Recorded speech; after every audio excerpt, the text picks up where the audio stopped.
Hello, I hope you're all okay. Welcome back to my channel. If you don't know me, I'm an artist living in the south of England, specialising in nature and pet portrait drawings. The eye that I'm drawing in this video belongs to a lovely Jack Russell called Biffy, who I had the pleasure of drawing last month. The first step is to lighten up the graphite lines. I started off using my Tombow Mono Zero eraser, but changed to a putty rubber, which I found was much more effective, particularly on Fabriano paper, which is what I'm using, because the normal rubbers are just seeming to damage the paper and lift the fibres up out of it. I started off using a base layer of cream, using only very light pressure so as not to indent the tooth of the paper. The paper that I'm using is hot pressed watercolour paper, so there's not much tooth anyway, so you need to be really careful when putting your base layers down. Otherwise, you won't be able to get enough layers down for a realistic portrait like this. The next colour going down is burnt ochre.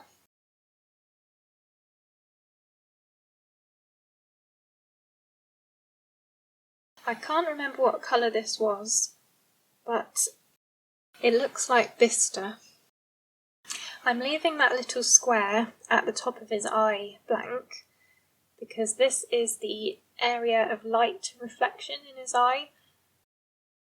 If you look really closely at these reflections, you'll probably notice that there's different colours in there, not just white. But they will still be really light areas of the eye, so I always find it best to leave these areas blank, because it's almost impossible to get light over dark with coloured pencils. I used to use a white gel pen for areas like this, but these gel pens aren't light fast, which means over time they'll fade, ruining the drawing. Now I'm going back in with burnt ochre, and as you can see I'm using circular motions, which helps to blend the layers of pencils together and also fills in the tooth of the paper, so you don't end up with white spots showing through. The lighter coloured pencils work really well as blenders. I'm getting on to the darker colours now. This was burnt sienna, and then in a minute I use walnut brown. To give you an idea of how long a portrait takes me, just this eye took about an hour and 20 minutes.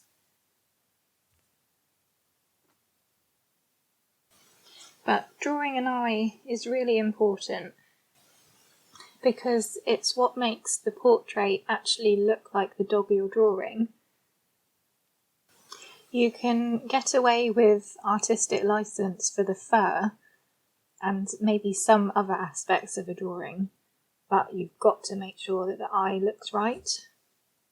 I think this colour might actually be burnt umber, not walnut brown, because the casing looks too shiny and my walnut brown is really dull. That's from putting it in the microwave after I dropped it. But there's another tip for you. Putting them in the microwave for just a few seconds helps to stick the leads back together if they've been dropped. But definitely don't do that with a black pencil. For some reason it arced, so I guess there must be metal in the black. And it split all the wood of the pencil, and the lead basically turned to charcoal. That was only for like 2 seconds. This is definitely dark sepia that I'm using for the outlines. But either way, all the browns in the Polychromos range are really useful colours. Since drawing this dog, I'm finding now that it's better to do the outline of the eye first before going into the colour. It makes it easier to keep the shape of the eye, but it also means that you're going straight in with the darkest colour. And you can then base the other colours off of this one, and you won't end up with an eye that's too light. Now I'm just gradually building up the colour of the iris, using lots of light layers of burnt sienna, burnt umber and caput mortuum violet. The burnt ochre are for the darkest parts, and the pupil, and the caput mortuum violet is another brilliant colour for portraits. It's a lovely, rich, reddy brown.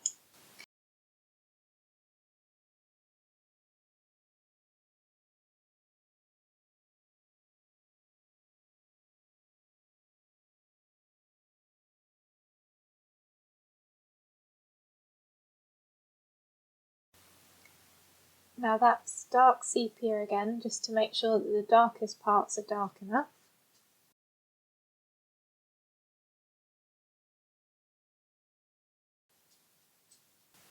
So I mentioned earlier that the light reflection part of the eye wasn't necessarily white. These areas also have reflections of objects, so they can have lots of dark areas in them. And I used cold grey 1, warm grey 5 and dark sepia to create the object reflections. It's important to have a very fine point when you get to these tiny details.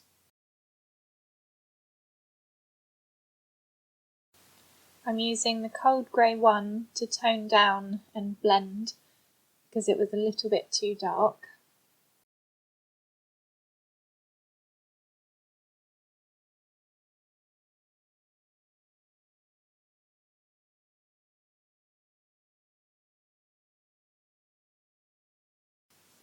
Now I'm using dark sepia and dark indigo to get a really rich black without having to use black. I very rarely use black in my portraits.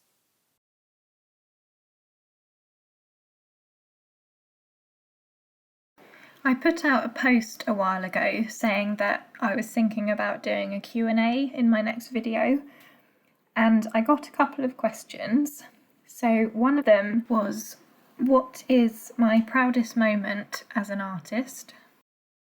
I have two that I can't decide between.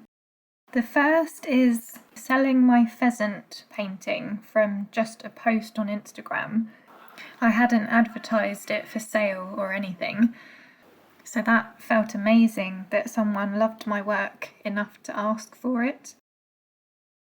And the second is my latest pet portrait commission. I won't go into too much detail about this because I'll be posting it on social media soon, but it was by far the most complex commission I've had, just due to a couple of aspects within the reference photo. And I am so proud of how it's turned out, enough to say that it's the best drawing I've ever done. And I don't usually sing my own praises.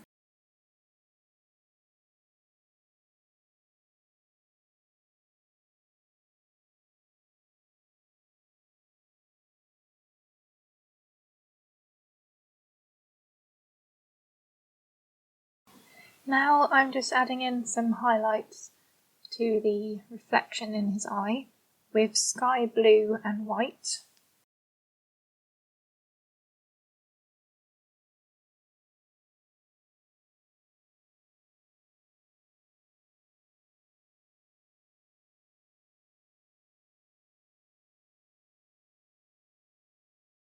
Now that I've built up the colour in his eye, I'm using a lighter pencil, and I think this was Ivory, to go over and tint and brighten up the darker colours. This also helps to emphasise the pupil. This is burnt ochre again. I'm just using that because the ivory is a bit of a cold colour, so I needed to get a bit of warmth back in this light part of his eye. So back to the Q&A. My second question was, have you always enjoyed drawing and were you good at it at school? Yes, I've loved drawing ever since I can remember. My mum has all my drawings, or maybe I should say scribbles, from when I was really little.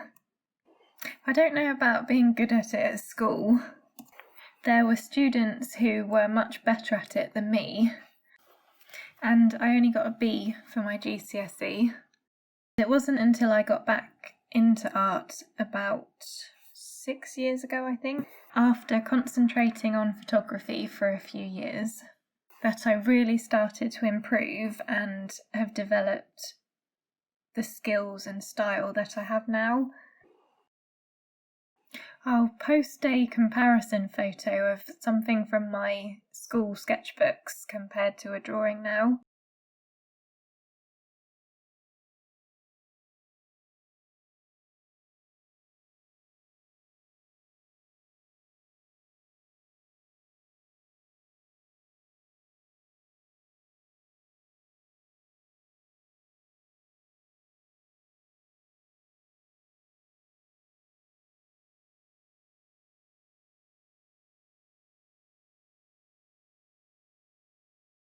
This colour is dark cadmium yellow.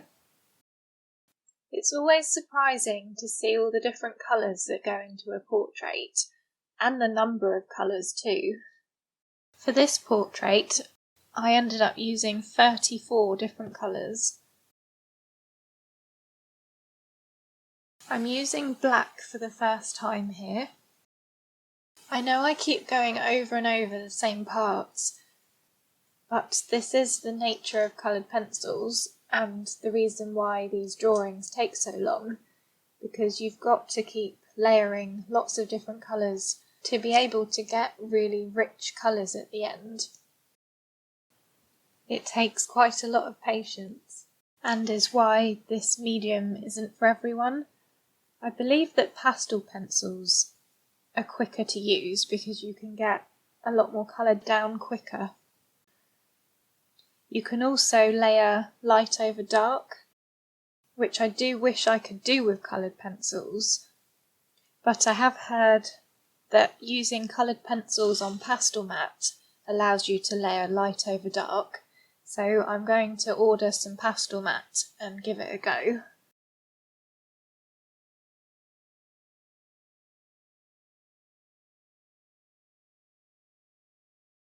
This colour is called Cinnamon, and it's one of my favourites. I've got the full set of Polychromos pencils, which is 120 I think, but Cinnamon is one that I know I've definitely used in every single drawing since I've had the full set, even in the grey dog that I've just finished drawing. I would say that this is one of the essential colours that you need for drawing animals. Would you be interested to know what other colours I think are must-haves for animal and pet portrait drawings? Let me know in the comments if you'd like this, and perhaps I can do it as a blog post. I'm just making a very slight adjustment to the outline of the eye. It's important to really closely study your reference photo when drawing eyes, because if the lines are even just a fraction out of place, it can distort the eye. And I think one of the biggest mistakes that people make, and this was me included, is that they draw the eyes too big, or that the eyes won't be the same size as each other. Quite often, once I've drawn out the initial sketch of a portrait, I'll look back at it and I think those eyes are way too small. But I'll measure my drawing against the reference photo and they're always fine.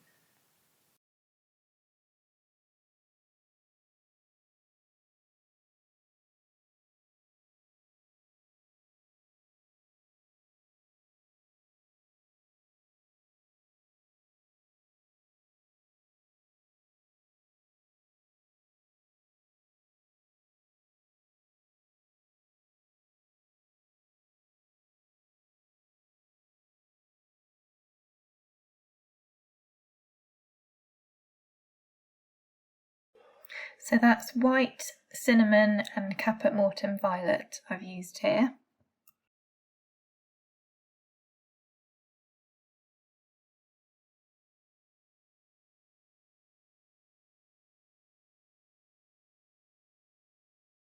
I use a blade to get the really bright white areas.